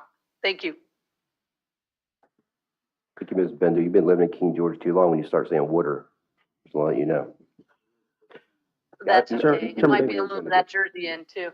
Yeah, Mr. Hey, Williams. but I wanted to bring up one other thing. So yesterday I was at the Rappahannock River Basin Commission, and Mr. Chair, you and others have spoke about, things coming down our pike that we need to remember, and water is gold. And one of the things that has come up is that there really has not been a capacity study of the Rappahannock River to really see how much capacity we have to withdraw from it. So that's one of the things that'll be coming the state legislature way soon, that, really to ask for a study to look at the capacity of the Rappahannock River. But, that is probably our source where we're going to get our intake and our water. So it's very important that our citizens have the water to drink, but also understanding that there's some federal rules that are coming down that are going to cost money for the water and sewer authority, like looking at PFAS and having to test for PFAS in our water supply. I forget the term for it, but you can look it up. It's PFAS. It's something that they have found could be dangerous to health, and there are federal regulations that are coming down the pike. But what I'm trying to say is that there is testing that's going to be required that we're going to have to do, and that testing and the treatment, if it is found, does cost money, and those are infrastructure upgrades that are going to have to be done due to federal law. Thank you. Thank you, Mr. Williams. Please. Thank you, sir. So, Chairman Davis, you gave a great Field of Dreams speech, if you will. Essentially, you're right. We are the gateway to the Northern Neck. There's no place like King George. I've been here since, when did I get here? I've been here a long time, just put it that way. So, yes, business driven. I love it. I agree with you wholeheartedly. However, I will say that it has to be supported. There has to be a balance. There has to be some growth as far as rooftops go. There has to be, if you will, some type of repeat business, right? Well, I'll take the IHOP for example. When IHOP first got here, it was open 24 hours. Right? Now it closes at 10 o'clock. Why? It just doesn't have the support. And so you can bring all the business, you can talk about all this business that you want to bring, but at some point you're going to need some type of repeat, some type of steady, base income to support these businesses, right? But I agree with you. It can't be, the revenue cannot be by rooftops only. It can't be bringing all those additional problems that you guys talked about, right? However, there should be some type of balance that we can do with both business and both residential growth. That's my 2 cents. Absolutely. I think what you're hearing from me is our whole solution to every problem we've had in King George for the past 10, 15 years is more rooftops. That's been the answer. And I've talked to it. I've talked to candidates and people who held this position before me, and that was fix the service story. Well, we need more rooftops. Well, that's like at my restaurant, if we have bad service waiting on tables, if I said, well, if we have more tables, we'd be better serving. We're just not. We deliver a crappy product to our people and not even great water. So if I'm gonna bring in more people and stick them on the same program, we need to fix some things, right? And I wish that in the past we had this money that we sat on, for $16.5 million to put in infrastructure. Our county sat on that for years and did nothing with it. We would be at a different place right now if past boards just would have taken that money and put the infrastructure in what the conversation today would be totally different. The conversations that Mr. Smartick would be having with businesses would be totally different. But we're stuck with what wasn't done. And so, and because the answer then was more rooftops. We need more rooftops. What just more rooftops? No, let's put the infrastructure in. Let's be a more enticing place for people to actually come and say, you know, King George is open for business and we're ready to advance. It's not that we don't need growth, but that might mean in 10 years or 5 years or whatever that we reach over and say, infrastructure's in, we're prepared, we're ready, let's go. We got a new VOTEC building built. You know, then we'll start talking about building a new elementary school, whatever it is that we need to build. But right now, the school has backtracked and said they really think this is going to be the thing that's going to help us the most. So there's some things that are changing, right? So we're trying to change with the times. And I believe what you're saying, too. We are going to need some growth. You're absolutely right. One last thing. I did want to thank you so much for recognizing the Planning Commission's intelligence. Listen, I don't say a lot because I don't have to. Yeah, I have you're an lucky. engineer, I wish I had that. I have a realtor, another engineer. It's flattered. She's smarter than all of us. But thank you for recognizing that. I appreciate it. Real quick, one workaround for the issue that Attorney Stewart brought up is, not gonna like it, but it's affordable housing. Virginia 15.2-2201 defines the guideline, and it allows localities to define it for themselves. As a defined affordable area where we intend to address, however we decide to address affordable housing, which we're going to be required to in 2 years, 5 years anyway, is to designate these areas as affordable housing designated areas, and then we evade, then it protects it from that kind of intrusion that you brought up in that case law. So that, one other thought, we can do things as a body to encourage developers to build tourist attractions or, you know, any of that kind of things, or even affordable housing. How do we entice how do we entice somebody to actually come in and do that? We set aside land for affordable housing. I don't think you're going to see a contractor jump on that when he can go take a 10-acre plot, put a $2 million house on it, and not have any trouble selling it to somebody in DC. So, I mean,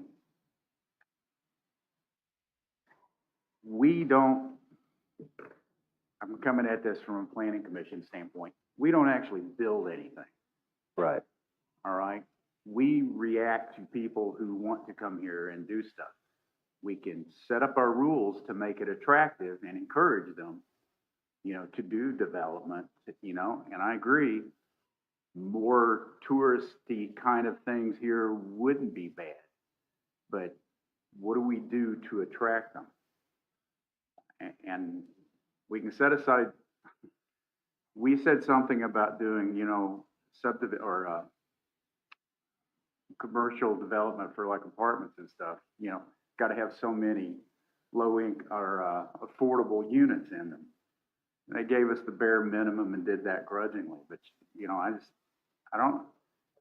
agree. The problem with how we get to where we want to be from here is going to take a lot of time and effort and thought and work. And I don't know that any of us have any absolute answers yet. But just knowing what the goal is gives us something to work toward, you know, a definite target rather than just flailing in the darkness. So, I mean, I appreciate the conversation today just for satisfying that.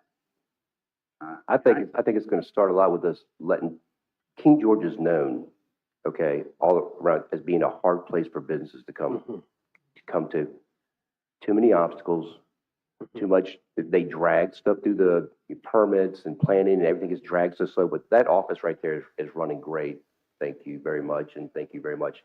I got a phone call the other day for the first time ever. Someone said, "I just want to let you know how great they were, and what a great job they did for me, and all this other stuff."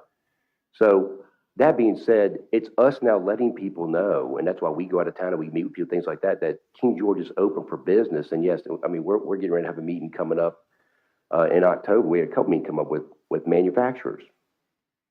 I think King George would be a great place for a distribution center. There's no traffic. I mean, not like Fredericksburg. You can put a distribution center here. You can go to Richmond. You can go to DC. I mean, I think if CVS had a distribution center in King George, which gave jobs from the people who drive locally to people who clean the floors, to people who pack the boxes, to the people who got degrees and stuff that work in the office. Now you get a place where people can live in King George and they can actually work, and you get a thing that actually functions to your right? We're a perfect location where we're located at for things like that to help lower it down. Mr. Sullins? Thanks, sir. So we're closing in on 2 hours, and I would really like to go get some dinner. The closest thing we had to, and I feel like we're kind of getting to the point where we're admiring the problem and diminishing returns and all that. The closest thing we had to a stated objective is something that you've hit on a couple of times, Mr. Kendrick, and that is better understanding of what we're trying to do with this. Do you, along the way, you've also said you don't want, you didn't say metrics, but I forget what the term that you used. Do y'all feel like you have a pretty good feeling for what we were looking for out of this? I mean, for us, I mean, we know what we want. Our thing now is to go forward and either decide to accept pieces, parts, or all of the ZOTAC thing or whatnot. But going forward, are y'all comfortable with the conversation? Do you feel like you know where we're trying to go? If before we answer that, if she can have the floor. Well, I was gonna try to move forward as well, to say that I think we could probably look at some things. Sorry, thank you. I think we're probably all in agreement that family subdivision staying the same is a good thing, right? Okay. And I can say that, although I don't think that the downzoning is the best tool to use, that all of our great ideas that are gonna come up, I have some too, I'm keeping them in my pocket till we do the comprehensive plan.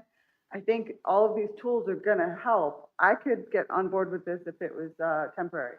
If this was for a year and a half, until we get past the comprehensive plan, and then we can use all the tools at our disposal. It's gonna take a lot more conversations and education, I think, to use those other tools. And then like I said, I would like maybe staff to take another look at that table and make sure that we know what we're doing. And then I think there's no reason why we couldn't vote on it. I mean, I don't know if everybody else is in agreement with me about the downzoning, but, you know, that would come up to a vote. The only thing I think I have some, I mean, everybody knows I have some issues, is how these access points work, and taking in the perspective that I wasn't taking in before on that. The downzoning to slow down growth, give our infrastructure a chance to catch up. We're in the middle of building water lines. You know, there's a lot of stuff we need to do. We've set aside land for another fire station, but I haven't seen the construction on that start. You know, those kind of things, you know. And for short term, I would agree with the comment about that, although I might define short term as maybe 10 years. You know, because that stuff doesn't happen overnight, you know, and you've only got so much money to spread around to do some of these things that need to be done. Yeah. But I mean, I buy into slowing down the growth for a few years and still attracting the development of businesses that come in here that don't put a drain on us. And I have no issue with that. Sounds like a solid plan. May I ask a question? Where are we currently at with a couple of the data centers that have come before us? You can't. I mean, well, one was recently approved. Okay. All right. The other one, where is Green Energy? Green Energy Ventures, are we making a presentation to the board on October 7? Next week. You have two approved. So those things will take a little while. Oh, no, he knows that. Yes. So those great examples of potentially really nice income without much of a drain on us, but it'll take a while to realize that income so that it can be funneled into the infrastructure improvement. So when I talk short term, like I said, I'm thinking in an 8 to 10 year range kind of thing. But you know, I'm good that I think I understand what your goals are. Yeah. And I can get behind them and support them, you know, on a personal level and as a member of the planning commission. And what I want, make sure I'm right, and I'm only saying it's at the cost. You guys have a little bit of time on this, but from the time it was introduced, it's 100 days. So just keep that so there is time there. Get with everyone as far as where we are on that clock, So you get, but take your time, go through the things, reach out to people, reach out to Kelly and say, why is this in there? Whatever you got to do, make sure we do that. 100 days since August 12th is when it first got brought in. So that's the clock that we're on. It's close. Mr. Smallnick, you had something to add, and then we're going to close. So no, I've been taking some notes, listening around, and Mr. Williams says, what are the next steps? And piecing together some of the notes that I took back, I think basically, does the PC have a good understanding of the board's direction? I think that's been, yes, we do. And I just wanted to clarify everything from my staff. We will look at, and I was looking for definitions in VDOT for entrances versus access points. I think we can clean that up. Ms. Flatley, I appreciate you bringing that up. And really the big thing is, and I said it, and somebody said it before me, nothing is set in stone. We've got the comprehensive plan in this year's fiscal year budget. I believe that will be going out. I was talking to Kelly, probably spring, right after the holidays, we'll get the RFP on the streets to get that rolling. So you're never going to write a perfect code. I've never seen a perfect code in any locality. You can do the best that you can. And that's why the beauty is you can go back and change it at any time. So maybe, the planning commission, I think, has the direction from the board. We as staff have a couple things to kind of look at and clean up, bring it to the planning commission, and that 100-day is an important deadline. So I'm confident my staff and planning commission can, get this on your guys' next agenda, work it through, and get something to the board of supervisors. So, from a county administrator standpoint, I think this was a great meeting. Took a lot of good notes. I'm sure my staff did as well, but, really appreciate everybody's thought and input in this process. And we probably should have at least meetings every now and then either, shouldn't we? Like if we looked out 6 months from now, you'd be looking at like March or something like that. The spring, probably a good time for us to talk again about things. Absolutely. And if we need to meet any more between it, but we should be setting these things up to happen more regularly. Would you guys entertain a motion to fix the entrance for the subdivision as it sits now, just as a separate issue? This would prevent the single driveways out of any subdivisions in between. If you're interested, I'll make the motion that we have at least a public hearing on that part. I think that's something that we can do in our meeting and then make that recommendation. Would that be? Probably good. You guys are missing a couple people today too. I don't want to, I appreciate it though. Okay. I want to speed things up a little bit. We have anything else? I'm gonna go to second public comment. No, thank you, Chairman Davis, for allowing us to come together. And as you said, something perhaps we can do even more in the future. Thank you. And my telephone number, you can call me anytime. Anybody can call me anytime. I know we're all open to that. So I'm going to open up this time to second public comment. Comments will be limited to 3 minutes per person. Please state your name, district which you vote, so it can be publicly, properly held in the public record.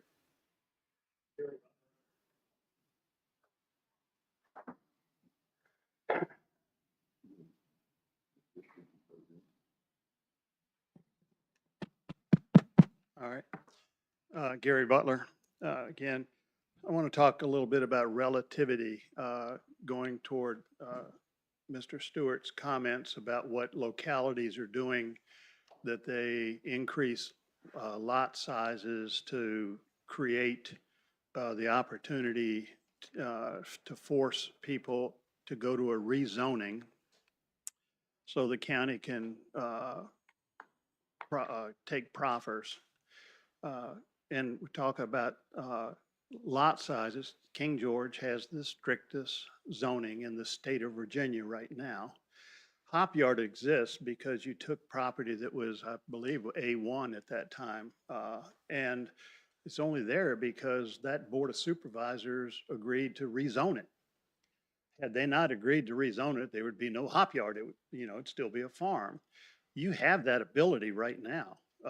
We have no high density zoning in King George County. 91.4% of King George County is large acreage, 2 acres and 10 acres. If you don't want a subdivision down in Shiloh area, they have to come in for a rezoning now unless they do a by right 10-acre subdivision. And there's no big deal on density on a 10-acre subdivision. And so we don't need to make lots bigger to force a rezoning. We already have that. It exists. And so wanted to just make that one point. Like if it ain't broke, don't fix it. And it's not broken. We have the lowest growth rate in the greater Fredericksburg area. So, and I've lived here since 1959. I don't think there's anybody else even close to that. Not once, Billy Davis, have I ever heard anybody say that we needed more rooftops. I don't know where you're getting that from. I've never heard a candidate say that. I've never heard anybody say we need more rooftops. I think that's a made up statement. Oh, you're wrong. That's all right. Is there anybody else? Mr. Shaw? James Shaw, James Monroe District, did some back of the envelope calculations here. This is quite fun. You've made the case that essentially we have two paths. A slow growth path of 1 to 2% per year, 3,808 2-acre lots, average year number of building permits in the county, somewhere around 100 houses. This yields the fact that, as the old saying goes, buy land, they aren't making any more of it. We will be built out in about 38 years. So you have a period of time where you have to look at the growth, and then you have to look at what are we going to do in 40 years when there is no more growth. That has to be part of the picture. And you want a soft landing. You have groups such as Dahlgren West, who will be part of that long-range growth. Tax money from that starts hitting our coffers in about roughly 4 years, and that goes and builds up for about another 15 thereafter. That's part of the monetary picture that one has to consider in this big picture. So you don't need any more rooftops in one sense. In another sense, we only have room for a certain number of rooftops before we run out of land. And then you can have some real fun for creative people. You claim there are unbuildable lots on steep places and various things. People can build all kinds of stuff in all kinds of strange places when put to the test. And so in the course of time, those seemingly unbuildable places will find themselves to be those places where, we'll say, rich people will start building things simply because they have the architects, they have the creativity, and the technology will be there to do that. But that's about all you're going to have at that point in time. So the clock is ticking. The path is before you. We'll all be very creative in the coming months ahead and years ahead to make this somehow work for the benefit of all the people who are here now and all the people who will be, we'll say few as there is going to eventually be, who will be coming. Thank you. Is there anyone else? Terry. All right, I'm going to make it quick because I haven't had dinner either. And I do bullet points. So this, whether you vote large acres or smaller acres, it's irrelevant to me. I have large acres, I could subdivide it, or I have large acres and I can choose not to subdivide it. It's been my family's belief we don't. It was my family's belief to buy as much land and keep it rural in King George, and that's what they did, and that's what I plan on doing. So it's really, either way, I can see both sides. Like Mr. Palladino, I've been around it for a while, so you went through when they changed it to 10 acres. We all lived through it. We'll live through the next. I agree with the new businesses. I'm wholeheartedly in agreement on that. I like that idea, and there's lots of different ideas down the pike that I say, go for it. The next thing is needing to stay rural. I have a firm belief in needing to stay rural. I'm in the A1, A2 district of Shiloh, so I really believe in staying rural. I agree with the moratorium. I think that the moratorium should extend through the new comp plan. No more new permits should be put in for any thing when you're talking large or small subdivisions, but I also think that should go for data, solar, and battery, because we need to get our heads straightened around that, and you already have so many in the pike already making your lives miserable. Why ask for more? Do a moratorium on it. Because the main emphasis of King George is we are the opening gateway to the northern neck. We need to keep that in our minds when we make all these decisions, because once we lose the land, whether it be to whatever we lose it to, it's gone and we're never getting it back. And it's not going to be rural anymore, and it's not going to be open to the northern neck, and it's not going to be beautiful land as somebody wants to come see an entertainment thing. That's not going to be what they remember. When I go up 81, the worst thing I ever see is seeing that solar project that's gone up there. When I go through over in Loudoun County and stuff, and you see some of those data centers, and you can see them perfect. It's not the rural area that you want. It's not what we're known for in King George. Oh, I did say Shiloh District. You did. Sorry. Is there anyone else? Anyone online? Any correspondence? At this time, I'm going to ask Mr. Sullins to make a motion for us.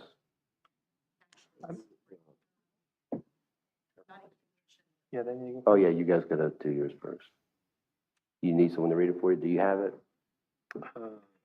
Yeah. Yes, motion to adjourn. I make a motion to adjourn to our I second the motion. regular planning. On Tuesday, October 14th, 6:30 PM in the Rivercombe Building. 6:30, Rivercombe Building. I second the motion. Oh.